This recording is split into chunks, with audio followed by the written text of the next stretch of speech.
Have you ever had a really super duper long day? Have you ever experienced a long day? Has that ever happened in your life? It's so funny because I don't like it when God gives me examples to give to you right away, especially when it's bad stuff like this with long days. So as most of you know, Heather and I were in Florida as we were celebrating the wedding of Lauren Cruz to Shane Welter, and we got there. It was great. We were thankful for all that happened. We had a great wedding, great rehearsal, great wedding. It was hotter than blazes. I was wearing a black suit, and the sun was to my back, and we were outdoors. The sermon was really short, so that's how you can shorten my sermons, is if we just heat me up a little bit more.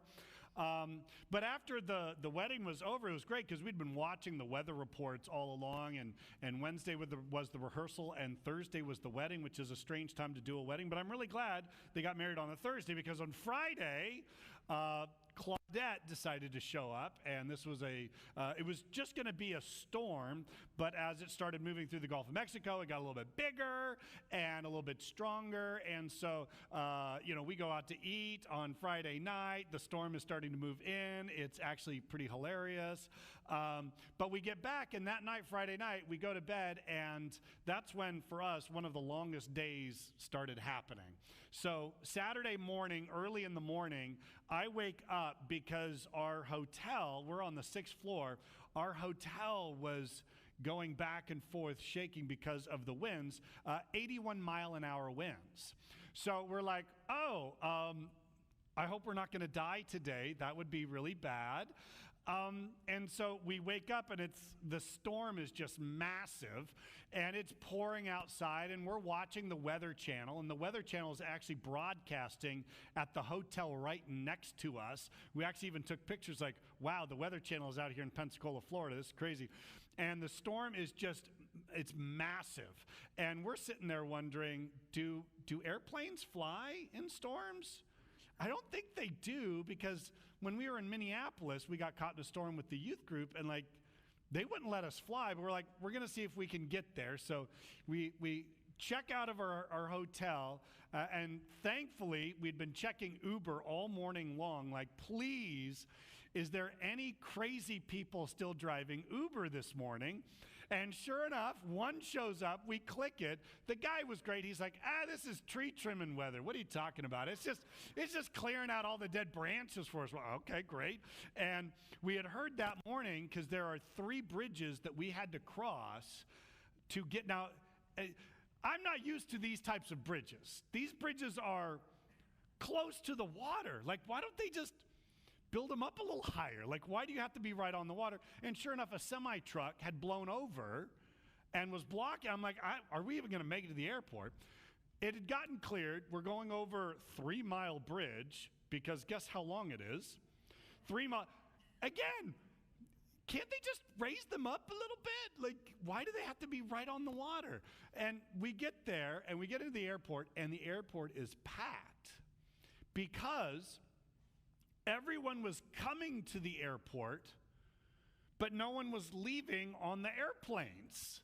So we are sitting there hoping and praying we can get out. We finally get the plane in front of us. Finally, Heather's checking the radar all the time and wondering, and she's like, oh, there's a break coming up. Like the storm has moved in, but as these bands and tails are swirling around, she's like, we got a break. Sure enough, there's a slight break. The pouring down rain stops, and it's like, oh, I think we're going to, and all of a sudden, planes are flying, there's all these gates are starting to get filled, and there's now more people pouring into the airport, and finally we get some people out, and then finally our flight, and a band is coming, and Heather's like, there's a band coming in right now, and I don't know. And so they're like, ladies and gentlemen, get on the plane. Quick, come on, let's go. And we get on, and we start going, and you can start seeing the rain is starting to pour down a little bit more. And we are pulling away from the gate. This is no joke. And the pilot says, we have been cleared for takeoff. I'm like, but we're not even near the runway yet. So all of us, yeah, that's what he's doing. He starts going, and he's going fast. I'm like, I know you have to kind of like make a turn, like to get like on, and we do. We take this turn pretty fast, in my opinion, and as we're making the turn, all of a sudden you hear this, and I'm like, we haven't made the turn yet, dude. But we're like, and like we hit the thing, and we are already taking. I'm like, okay, hold on, everybody. And sure enough, I mean, it is bouncy, it is chopped, but we made it out. Woo! All right, but we're now like 30 minutes delayed, which wasn't too bad, but our layover no, we were longer than that, 40 minutes delayed, but our layover in Houston was 50 minutes. So we're flying, and you could feel this dude's making up time. We're burning jet fuel all over the place. And you know how when the plane starts to descend, usually like you can hear the engines kind of throttle back a little bit because, you know, they're starting the descent. And there's no throttling back. All of a sudden, it's like, we're starting to point downwards, but it's still full throttle. And we're coming in hot to Houston. And as we get there, I'm like, we are going really fast for this. And thankfully, I think Houston's a bigger airport because we hit that thing and we hit it hard. And then we we get to the gate agent pops on board. Yes, if you're the Long Beach connectors, which is us, you got 10 minutes to get to gate 49. So we quickly look because we landed at gate 25 or something like that. Yeah, we're nowhere near it. Oh, this is fantastic. So we're racing through the airport. I actually started running. Yeah, Heather's got a scooter, so she's like full power. She's like, she's racing through. We get there. Oh, you've got to get a new tag for the scooter. We're like, we got to get a new tag for the scooter. Just put it in the plane. And they're like, oh, you've got time. Your bags aren't even here yet. I'm like, what? So and finally, everything, we sit down and we take off, and then we land in Long Beach. And what a beautiful thing when you open up the doors of the airplane and there's no humidity. Oh, man. What a beautiful thing that is. And then we, drive home and we're exhausted. Yesterday for us was a super duper long. Now I could probably say there's other times in my life that I've had longer days, but yesterday was definitely a really long day. Joshua chapter 10 has, I believe, because I don't know of any other record of it, but I do believe it has the longest day on record. Now, I think it's also fun because what day is today? Summer solstice. This is the longest day. Like, we've got the most hours of daylight is today, and we get to talk about Joshua chapter 10, which has the longest day recorded in humankind. So you're there at Joshua 10. Let me get us back into what we were supposed to be. Remember, last week it was the Gibeonite deception. These people came, they lied, do we keep the treaty even though they lied to get us into this treaty? And God is big on covenants. But again, there's some options that are for the Israelites because they've gone and they've taken out this place, but they still have a problem because there is still a massive army amassing, not just from one town, but from like 5, 6, 7 towns have gathered all their army and they're getting ready to attack the Israelites. Now, the Israelites have faced a lot of problems. They had the crossing of the Jordan. They had the battle at Jericho, which really wasn't that much of a battle. They took out the people in Gibeon. They took out the people in Ai. So they have some battle experience, but this is from kind of smaller things. And now they're about to go into a big, huge, gigantic battle. Chapter 10, verse 1. Now, Adonai-Zedek, king of Jerusalem, which is kind of crazy that this king of Jerusalem, eventually he's going to lose that land because that's where the Jewish people are going to put up their headquarters. When they had heard that Joshua had taken Ai and totally destroyed it, doing to Ai and its king as he had done to Jericho and its king, and that the people of Gibeon had made a treaty of peace with Israel and were living near them, he and his people were very much alarmed at this because Gibeon was an important city, like one of the royal cities. It was larger than I, and all its men were good fighters. So this is a problem, because what did the men of Gibeon just do with the Israelite nation? They just went into a treaty with them. So now they're like, we're really ticked off, and we're angry that Gibeon essentially turned and became part of the Israelite nation. Verse 3, so Adonizedek, king of Jerusalem, appealed to Hoham, king of Hebron, Piram, king of Jarmuth, Japhia, king of Lachish, and Debir, king of Eglon, and said, come up and help me attack Gibeon, he said, because it has made peace with Joshua and the Israelites. So we've got these 5 kings. They've banded together. The 5 kings of the Amorites, the kings of Jerusalem, Hebron, Jarmuth, Lachish, and Eglon, joined forces. They moved up with all their troops and took up positions against Gibeon and attacked it. And so the Gibeonites sent word to Joshua in the camp of Gilgal, do not abandon your servants. Come up to us quickly and save us. Help us, because all the Amorite kings from the hill country have joined forces against us. Now this is a wonderful opportunity for the Israelite nation to get out of the treaty. The treaty that they had made with the Israelites was, don't attack us. Don't kill us, because we've heard your God is pretty amazing. And even though they did it through trickery, the Israelites now, what do? Do we keep the covenant with the people of Gibeon, even though we're not going to invalidate it by letting the 5 kings attack? So they could say, you know what? We're going to let the 5 kings attack. We didn't attack you. They did. We won't defend you. And because we won't defend you, you will all die. And now we're out of the treaty. We're pretty good at loopholes, aren't we? Aren't we always trying to find loopholes in things? We're always trying to find out, okay, I got stuck in this. How do I get out of this without invalidating what God wants? How do I still kind of follow it, but not really? This happens every time, literally every time I get on the freeway. I know that sign says 65, but let's be honest, who drives 65? Like, Josh does. You are correct. Joshua, you are a good rule follower, and I'm so proud of you, and keep driving that speed limit. He's too afraid to drive fast, which makes me super happy. But we always, what is our reasoning behind not following that rule? Everybody else is driving that fast. I throw in even more. If I drive 65, I'm becoming a hazard to the rest of the, right, yeah, exactly, yeah. So I can justify me breaking the law because of all of the other things around us. We do this all the time with lots of treaties, with lots of agreements. You decide to make an agreement with your group of people who are doing a group project that you will do certain things.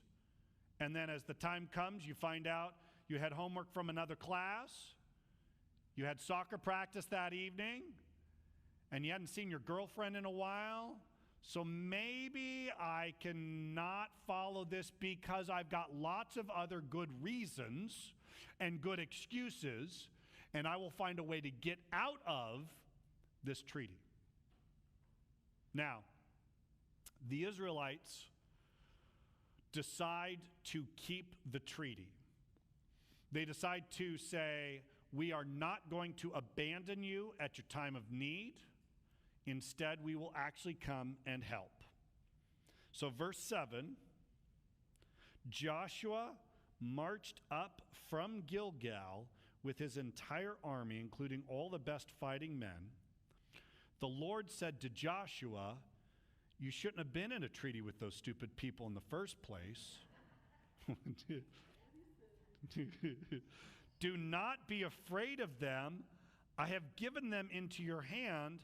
Not one of them will be able to withstand you. So here again, God had said, destroy the Gibeonites. They instead get into a treaty with them. And God says, now you're going to march. And so some people are like, is God happy with this treaty?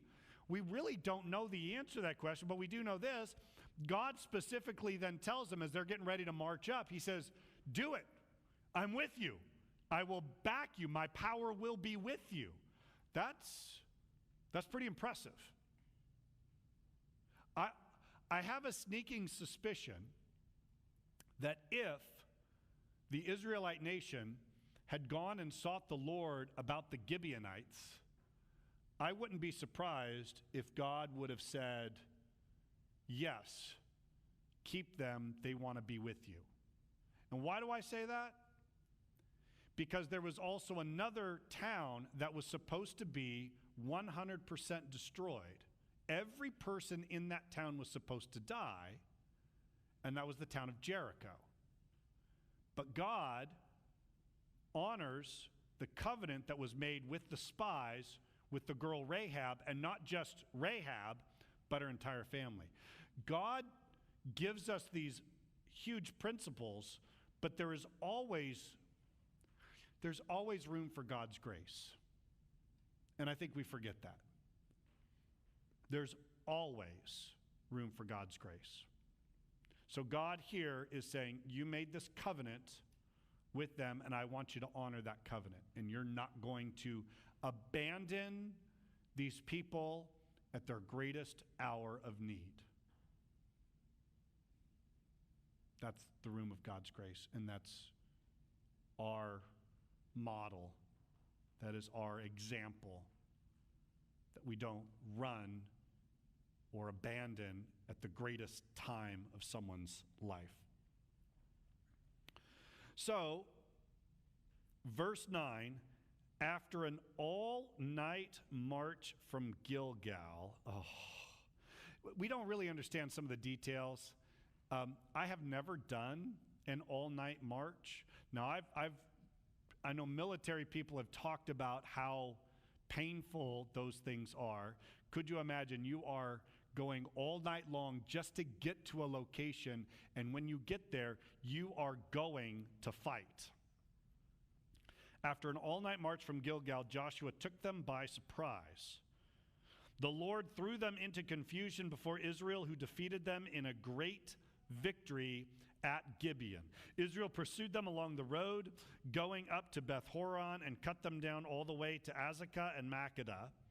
As they fled before Israel on the road down from Beth Horon to Azekah, the Lord hurled large hailstones down on them from the sky, and more of them died from the hailstones than were killed by the swords of the Israelites. Now, would you be a little bit terrified if you were the opposing army at this point? You're fighting, and all of a sudden a massive hail. And if I remember correctly, not anyone from Israel, like you're fighting and a hailstone hits, and like you're about to take a swing, and wham, this dude's gone. And then here's a huge battalion over here and hailstone. And all of these people are being crushed by God. It's God saying, I'm going to fight for you. Not only am I going to fight with you, but I'm going to fight for you. We sing some songs like this, right? You know, who could stop the Lord Almighty? We have battle motifs all throughout Scripture. Now, I'm going to touch on this in just a little bit, because are some of you feeling a little uncomfortable with this? Is anyone here uncomfortable with God hurling massive hailstones and crushing the enemy? This is one of those, as we get into it, as I spoke last week, some of these chapters are going to become a little dark, especially to our Western ears. And I'm going to remind us of a few things in just a moment. But this is, I think, an important lesson that God helps us in many ways. Sometimes He's going to give us the strength and the ability to do things that we would otherwise not be able to do. Sometimes He's going to take care of the enemy before the enemy even shows up. Sometimes He's going to actually allow the enemy to win a little bit in order to get them more prideful so that God can take them out in their pride. God uses many and various ways to help out His people, which is why we should never become formulaic in how God operates in our lives. How God helps you will be different than how He helps you or you or you or you. God uses many various ways, and here it's with large hailstones. Verse 12, on the day the Lord gave the Amorites over to Israel, Joshua said to the Lord in the presence of Israel, O sun, stand still over Gibeon, O moon, over the valley of Ajalon. And there's a record of this event in what's called the Book of Jashar. So the sun stood still, and the moon stopped till the nation avenged itself on its enemies, as it is written in the Book of Jashar. The sun stopped in the middle of the sky and delayed going down about a full day.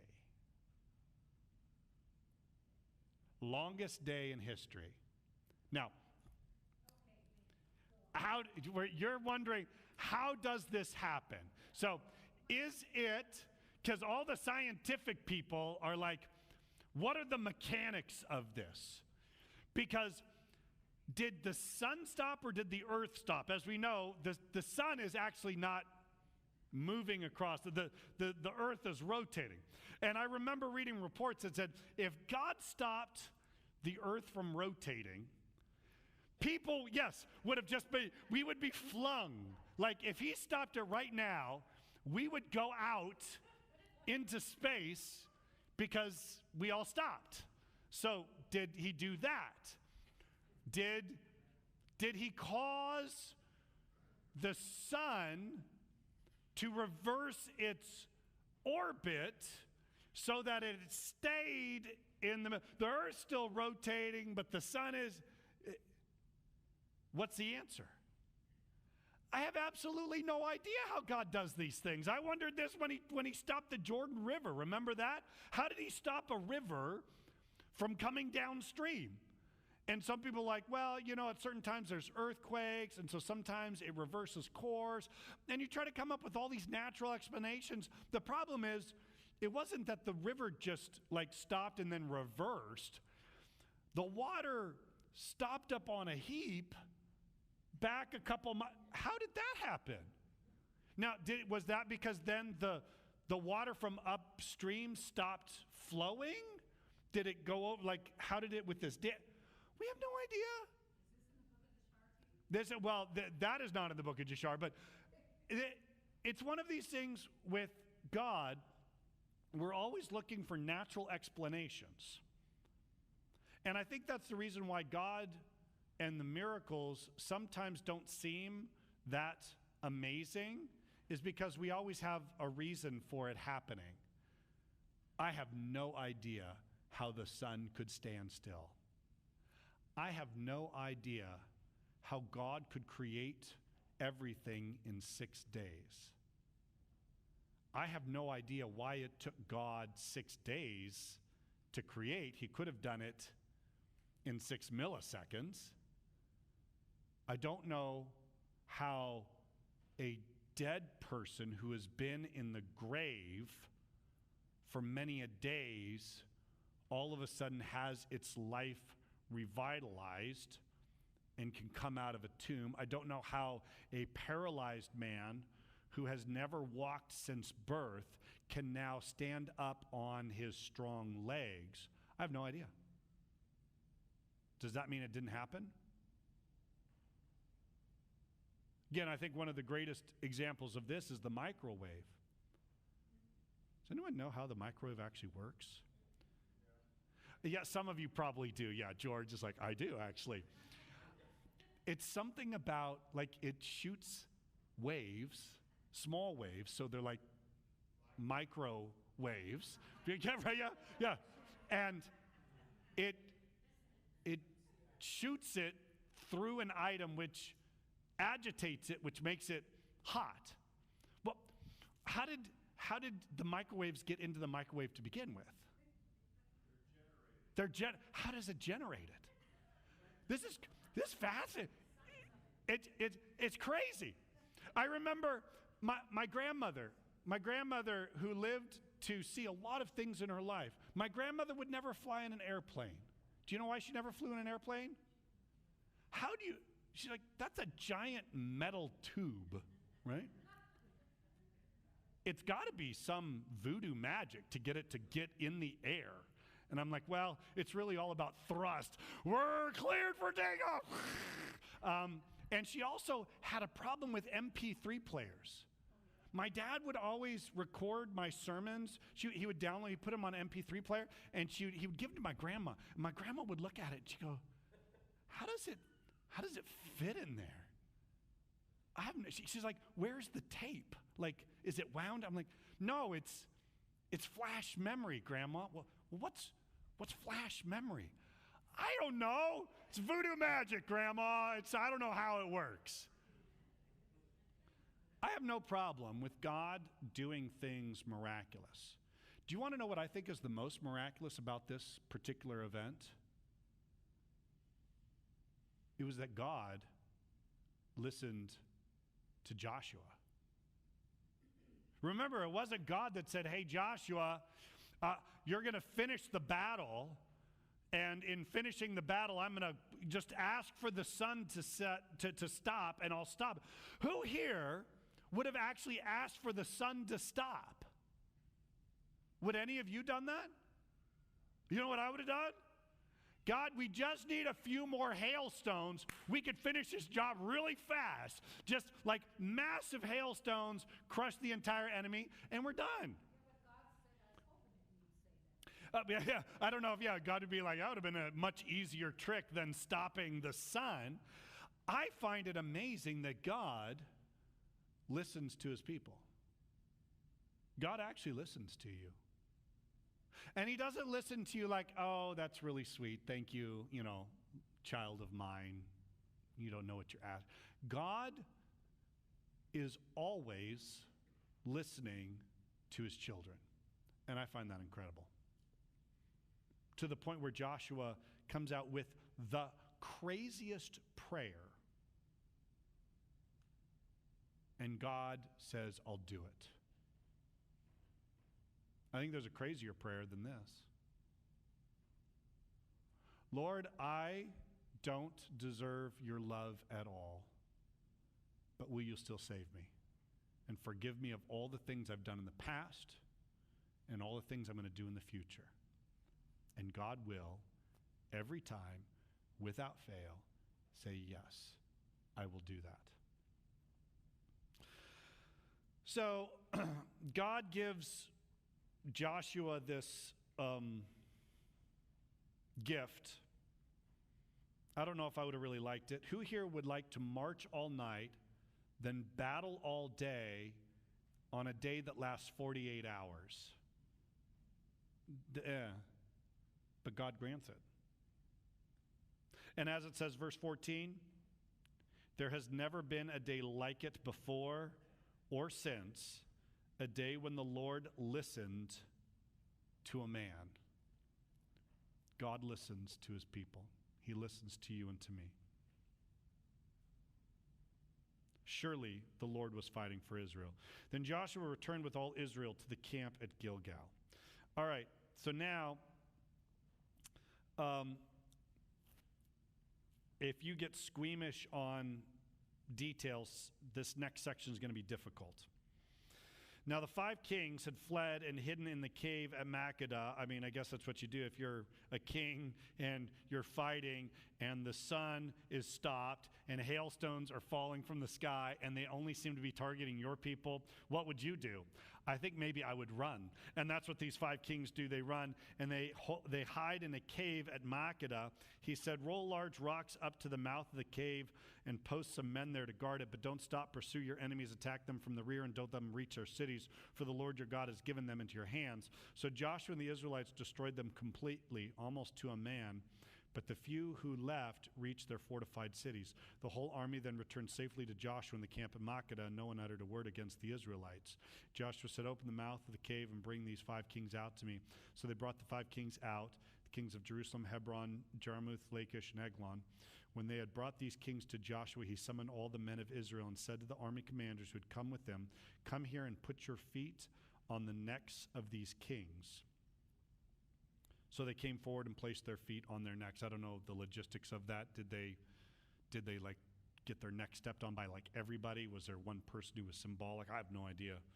But it's this idea that you have been conquered. Then Joshua said to them, "Do not be afraid, do not be discouraged, be strong and courageous. This is what the Lord will do to all the enemies you are going to fight." Then Joshua struck and killed the kings and hung them on 5 trees, and they were left hanging on the trees until evening. And at sunset, Joshua gave the order, and they took them down from the trees and threw them into the cave where they had been hiding. At the mouth of the cave, they placed large rocks, which are there to this day. That day Joshua took Makkedah, he put the city and its king to the sword and totally destroyed everyone in it. He left no survivors, as he did to the king of Makkedah, as he had done to the king of Jericho. This next section, I'm not going to read it, but essentially what it says is after killing the kings, they go to each of the cities and they destroy the city. And then they go to the next city, and that's why it says southern cities conquered, these 5 cities get destroyed. So what do we do with something like this? Because it's hard for us when we think of wars, battles, fighting, death. We have a hard time with this. We even have certain laws, wartime laws in place that say if someone is surrendered or they're unarmed, that you don't kill them. You provide them the protection that they need. And here, they're completely wiped out. And it comes to the point where it sometimes feels like God is just being cruel. And this is where I think it's really helpful to get through the book of Joshua and our Western mindset is to remember who God is. To think of God and know God in his totality. Now, I think part of the problem is we sometimes whitewash scriptures to the point that God is no longer a warrior. Instead, he's just a kindly old grandpa that, come sit on his lap and ask him to give you candy and he'll give it to you. On Father's Day, it's interesting that we talk about this because I think we've lost a little bit of that battle motif. God is a warrior. And there's a reason why he's a warrior. Because God will do whatever it takes to save his children, period. If his children are in trouble, God will take them out. Men, does this sound like something you would do? If someone came against your family, would you do whatever it took?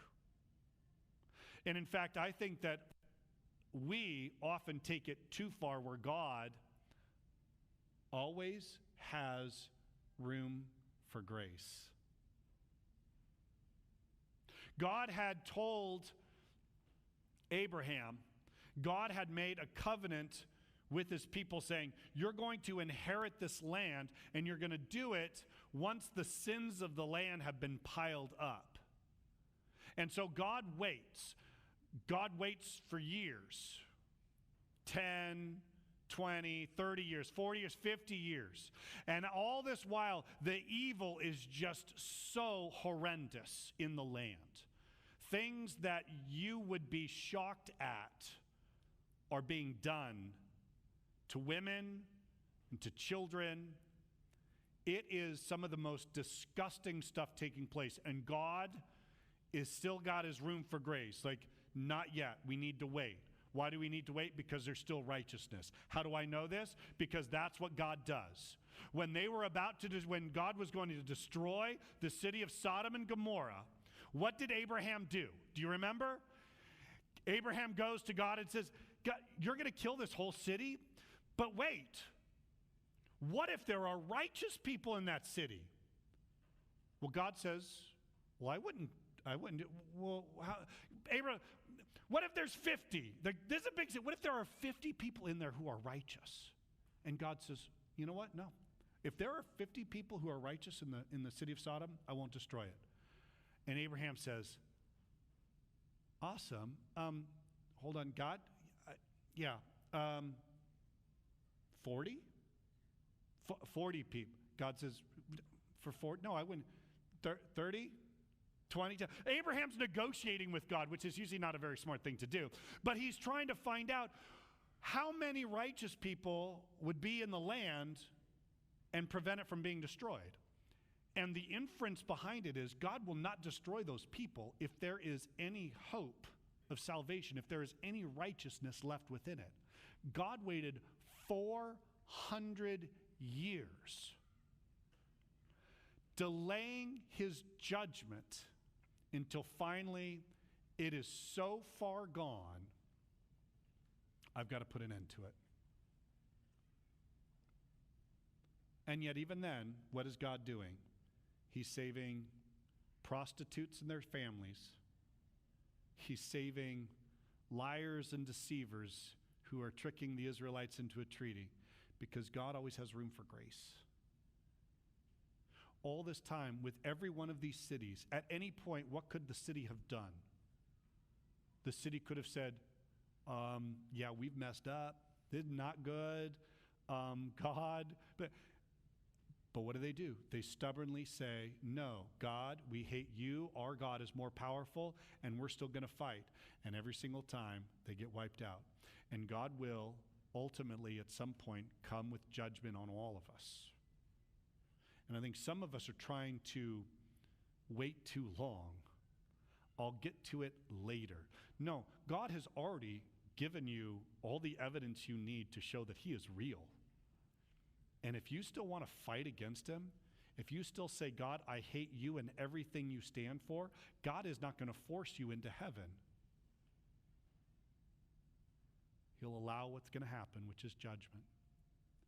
When I read passages like this and it becomes very difficult, I always have to put this into the context of the graciousness of God, that every time God moves, there's room for grace. This isn't because God hates people. It's because people hate God. So what do? How do we live? This is one of those times when you just have to say, there is going to come a time when you will not be able to come into the grace of God anymore. And that time will happen when you cease to draw breath into your lungs. And you do not want to wait until the end. Now, God does save people at the end, doesn't he? You could be minutes from dying like a thief on a cross and still come to faith. But I encourage you not to take that path. I think the path now is, God, forgive me, help me, I want to follow you. And God always has room for grace. He always has room for you. For these people, they rejected God completely, and it ended poorly for them. For us, we cry out and pray for forgiveness. And then pray some crazy prayers. I think sometimes we're too worried about that. God, can you please help me pass this test?